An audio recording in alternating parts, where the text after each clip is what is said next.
Hello everyone, welcome back to my channel. তোমরা সবাই কেমন আছো? আশা করি ভালো আছো। আমিও ভীষণ ভালো আছি। আর দেখতেই পাচ্ছ আমি এখন স্টেশনে সবাই মিলে বেরিয়ে পড়েছি কামাখ্যা যাওয়ার উদ্দেশ্যে।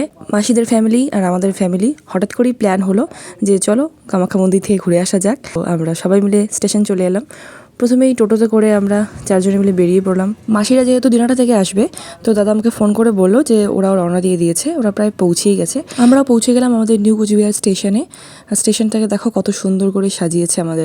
আমরা সবাই মিলে এখন যাচ্ছি আমাদের স্টেশনে। আর ভীষণ এক্সাইটেড, ভীষণ খুশি, কারণ অনেক দিন থেকে প্ল্যান ছিল যে মন্দিরে যাব পুজো দিতে। আর অবশেষে সেই স্বপ্ন পূরণ হতে চলেছে। আগের বার যখন গিয়েছিলাম তখন 9 বছর আগে গিয়েছিলাম, ভাবছিলাম যে আবার কবে যাব। ফাইনালি যাওয়াটা হচ্ছে, আমরা তো ভীষণ এক্সাইটেড। তুই যখন বাইরে পড়তে যাবি মনে কর, তখন তো এরকম ব্যাগ থাকবে, সঙ্গে আরও 2-3টা ব্যাগ থাকবে, পিঠে, সামনে, পেছনে, সমস্ত জায়গাতেই। হ্যাঁ, তো তখন মনে কর আমরা সবাই মিলে তোকে এরকম করে প্রথমবার ছাড়তে আসবো, আর তুই ভাবে যাবি ট্রেনে করে। সবাই টাটা দিব, বলবো যে ভালো করে থাকিস, তাই না? ট্রায়াল দিয়ে দে এখন থেকেই। আমরা দেখলাম আমাদের গাড়িটা, মানে আমাদের ট্রেনটা আসবে 4 নম্বর প্ল্যাটফর্মে। তো আমরা সবাই মিলে এসকেলেটার তো সবাই মিলে চলে আসলাম উপরতলায়। আর এখন যাচ্ছি আমরা 4 নম্বর প্ল্যাটফর্মে, যেখানে আমাদের গাড়িটা আসবে। মাসিরা তো অনেকক্ষণ আগে এসছে, কারণ ওরা দূর থেকে এসছে। ওরাও জানতো যে গাড়িটা লেট আছে, তাই ওরা আসার অনেকক্ষণ পরেই আমরা এসেছি, কারণ অনেকক্ষণ আগে থেকেই জানতাম যে গাড়িটা লেট আছে। কিন্তু লেট থাকলেও অনেক সময় খুব তাড়াতাড়ি চলে আসে, তাই বেশি দেরি না করে আমরাও চলে এলাম। আর এখানে এসে সবাই মিলে এভাবে গল্প করছি। প্রায় 1 ঘন্টা কি 1.5 ঘন্টা মতো আমরা বসেই ছিলাম। আর মাসিদের কিন্তু এটা প্রথমবার, তাই ওরাও ভীষণ এক্সাইটেড। চুল হবে টাকনু মাথা হইলে। আমরা কোথায় যাচ্ছি বেবি? আমরা যাচ্ছি হলো হোটেল, আর কালকে যাব হলো কামাখ্যা মন্দির। কামাখ্যা না বলে কামাখ্যা মন্দির জাহাজে উঠবো। কামাখ্যা মন্দিরে পূজা দিতে যাবো। আর জাহাজে উঠবো, জাহাজে ওখানে থাকবো, ঠাকুর দেখাবো তোমাদের। তো দেখতে থাকো ভিডিওটা। অপেক্ষা করতে করতে এই সমস্ত ব্যক্তির খিদা পেয়ে গেছে, এরা চা খাচ্ছে। ও কবে খেয়েছিস?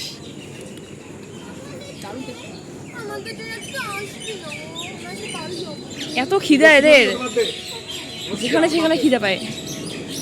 আসলে ট্রেনের জন্য অপেক্ষা করতে করতে এদের খিদেই পেয়ে গেল। ট্রেন অলরেডি 2 ঘন্টা লেট।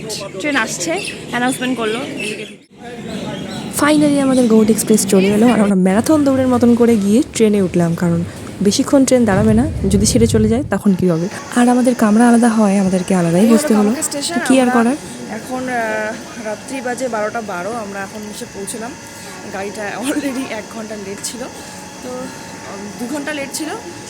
মেকআপ করতে করতে সেটাকে 1 ঘন্টা জায়গায় এসে দাঁড়িয়েছে। তো যাই হোক, আমরা সবাই মিলে এখন ওই যে মাসিরা আসছে, আমরা এখন যাবো হোটেলে, সেখানে ফ্রেশ হচ্ছি। চলো দেখা হচ্ছে। আমরা পৌঁছে গেলাম কামাখ্যা স্টেশনে। এখন কোথায় যাবো আমরা? এখন আমরা যাব হলো হোটেল। চলো। হ্যাঁ, ওখানে কি? ওখানে আমরা মজা করে আসবো। চলো।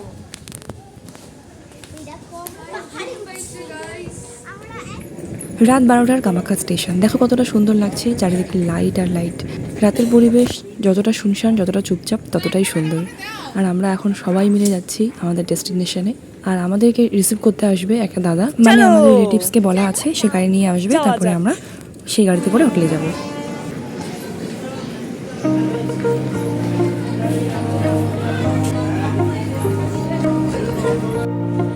রাতের বেলা যে সমস্ত যাত্রী ট্রেনে ধরবে বা ট্রেন থেকে নেমেছে, কিন্তু এত রাতে যাওয়ার সেরকম কোনো জায়গা নেই। তো দেখো সবাই মিলে এভাবে স্টেশনের মধ্যেই শুয়ে বসে কাটাচ্ছে। আর এত বড় একটা ফ্যানের নিচে সবাই আছে, কারণ ভিতরটা ভীষণ গরম। আর আমরা যখন নেমেছিলাম তখন কিন্তু খুব ঠান্ডা লাগছিল। মানে স্টেশনের ভেতরটা শুধুমাত্র গরম, কিন্তু বাইরেটা কিন্তু প্রচণ্ড ঠান্ডা ছিল।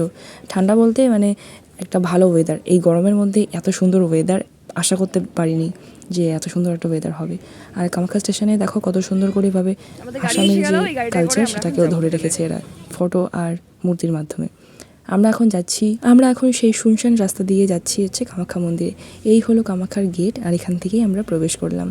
তো চলো যাওয়া যাক মন্দিরে। ভীষণ এক্সাইটেড, খুব খুশি, এতদিন পরে যাচ্ছি, সেই অনেক দিন আগে গিয়েছিলাম। আমরা ফাইনালি চলে এলাম, মানে আমরা যেখানে থাকবো সেই হোটেলটা হচ্ছে মন্দিরের পাশেই। তো এই হলো মন্দির চত্বর, আর আমরা মন্দিরের যে সিঁড়ি আছে সেই সিঁড়ি দিয়ে উঠছি। সামনেই হলো মন্দির, মন্দিরের দরজাটা দেখতেই পাচ্ছ, এই হলো মন্দিরের দরজা। এখন তো বন্ধ রাতের বেলা, কালকে সকালে একবারে খুলবে। পুজোর সময় আমি সবটা দেখাবো তোমাদেরকে, যতটা পারবো পুরোটাই দেখাবো।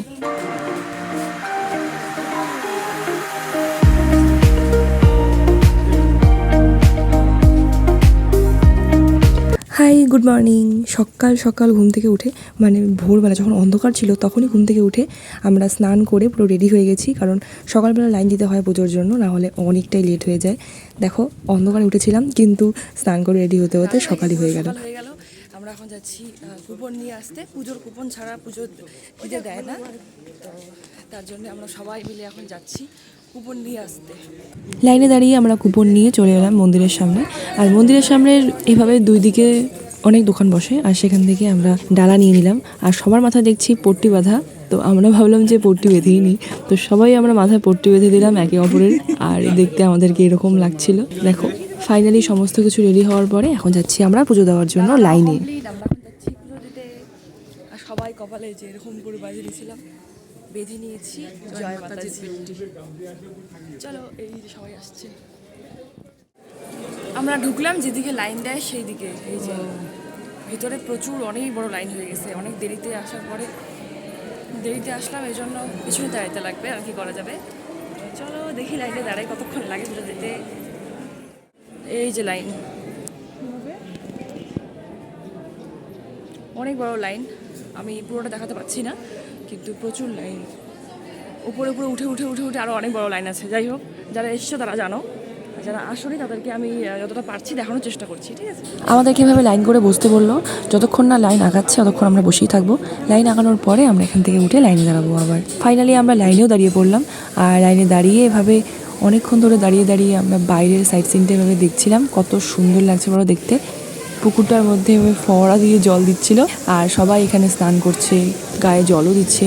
আর এই দেখতে পাচ্ছ যে এই রকমভাবে লাইন লাইন করা, লম্বা লাইনটা ধরেই আমরা আগাবো। তো দেখতে থাকো কীভাবে যাই।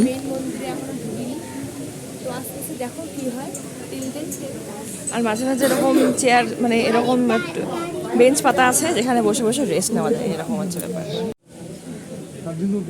লম্বা যে জায়গাটা দেখতে পাচ্ছ সেদিকেই আমাদের লাইন যাচ্ছে, আর এই যে টিনের মধ্যে যেটা দেখতে পাচ্ছ সেদিকেই হচ্ছে মেন যে মন্দির, সেদিকে আমরা ঢুকবো। মন্দিরটা কিন্তু পাহাড়ের একদম ওপরে, আর চারপাশটা এরকম পাহাড় দিয়ে ঘেরা। আমরা বসে থাকতে থাকতে মিমিকে বললাম একটু নাচ করে দেখাতে, আর মিমিকে নাচ করে দেখাচ্ছিল আমাদেরকে। আমরা লাইনের এমন একটা জায়গায় এসে দাঁড়ালাম যেখান থেকে মহিষ বলি, পাঠা বলি, কবিতর বলি সমস্ত কিছু দেখা যাচ্ছিল। প্রথমে মহিষগুলোকে এভাবে সিঁদুর আর হলুদ দিয়ে বেলপাতার মালা পরিয়ে দেওয়া হলো, তারপরে একটা হলুদ কাপড় দিয়ে দেওয়া হলো তাদের উপরে। তারপর যা হয় আর কি, সাত সকালে যেহেতু ঘুম থেকে উঠে হয়েছে, বললো ওই জন্য আর থাকতে পারছে না, ওর প্রচণ্ড ঘুম পাচ্ছে। একটু করে বসছে, হাঁটছে, আবার ঘুমিয়ে পড়ছে, এরকম হচ্ছে ব্যাপার। যখনই বসছে তখনই ঘুমিয়ে পড়ছে। আর আমরা এখন এই যে এই লাইনটা ধরে এলাম, আর এখানে দেখো অনেকগুলো হনু যেখানে সেখানে ঘুরে বেড়াচ্ছে আর গাছের ডাল ধরে ঝোলাঝুলি করছে। বেশ দেখতে কিন্তু ভালোই লাগছিল। তারপরে আমরা এভাবে মেইন লাইনে পৌঁছলাম, যেখান থেকে এখনই আমরা মন্দিরের ভেতরে ঢুকবো। যদিও সিসিটিভি ক্যামেরা লাগানো ছিল, ভিডিও করা একদমই অ্যালাউ ছিল না, কিন্তু ছোট ছোট একটা ক্লিপ আমরা তুলেই নিলাম। তারপরে মন্দিরের ভেতরে আমরা ঢুকলাম, পুজো দেওয়া কমপ্লিটও হয়ে গেল, কিন্তু ভেতরে যেহেতু কোনো অ্যালাউ ছিল না ক্যামেরা, তো ভেতরের ভিডিওটা আমি করতে পারিনি। পুজো দিয়ে আমরা বেরিয়ে পড়লাম। এখন বাইরে যতগুলো ঠাকুর আছে সেই ঠাকুরগুলোকে আমরা এখন ধূপ দেখাবো, প্রদীপ জ্বালাবো, যাদের রিচুয়ালস আছে সেগুলো করে নেব।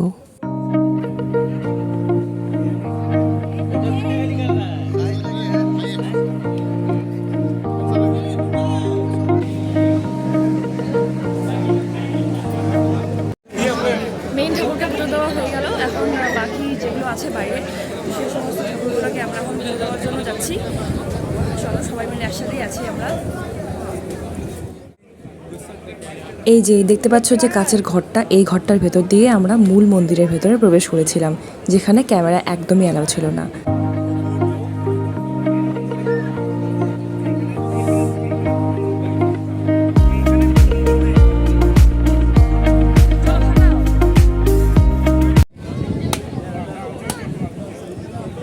ওই পাশে নিয়ে যা, ওইদিকে নিয়ে যা, ওইদিকে নিয়ে যা, জলটা ওইদিকে দে।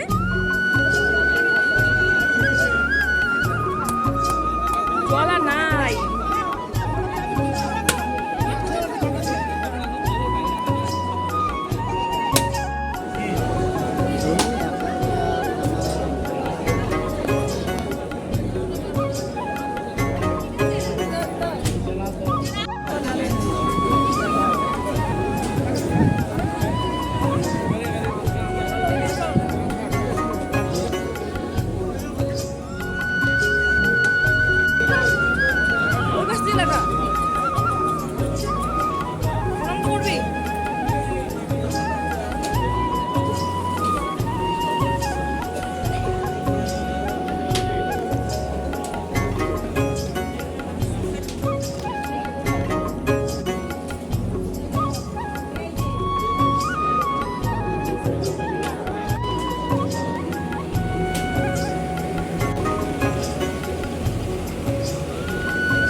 कहाँ जाना है रे, कहाँ जाना है? দর্শনার্থী এখন তো ভিড় কম, শ্রাবণ মাসে ভিড়।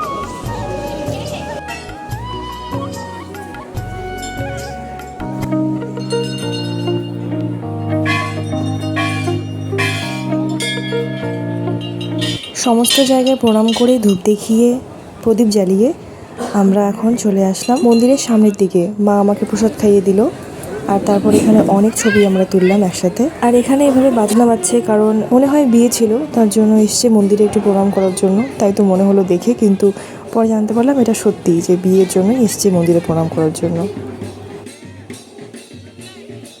এই হলো সেই পুকুরটা যেখানে ওই ফোয়ারার মতন করে জল পড়ছিল, আর আমরা ওই লাইনে দাঁড়িয়ে এই পুকুরটাকেই দেখছিলাম আর ভাবছিলাম যে কিভাবে যায় এদিকে।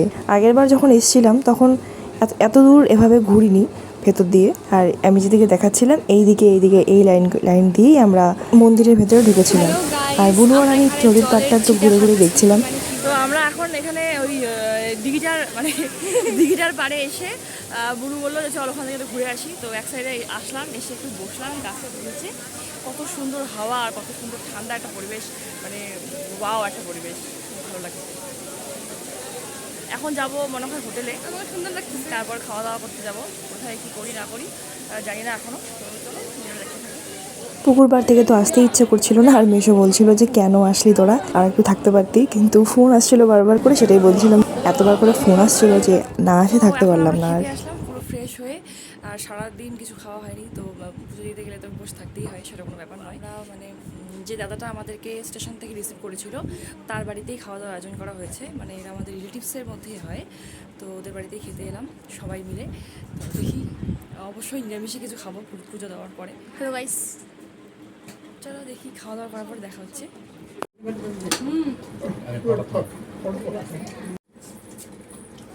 এই হলো দিদিটা যার বাড়ি এসেছি, আর এই হলো ভাস্তিটা মানে দিদির মেয়ে। আমাকে বললো একটু পরিবেশন করে দিতে, তো পরিবেশন করে আমি নিজেও খেতে বসে পড়লাম।